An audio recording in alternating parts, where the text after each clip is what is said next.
وجوه يومئذ ناعمة لسعيها راضية في جنة عالية لا تسمع فيها لاغية فيها عين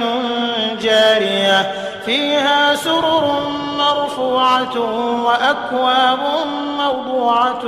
ونمارق مصفوفة وزرابي مبثوثة أفلا ينظرون إلى الإبل كيف خلقت وإلى السماء كيف رفعت وإلى الجبال كيف نصبت وإلى الأرض كيف سطحت فذكر إنما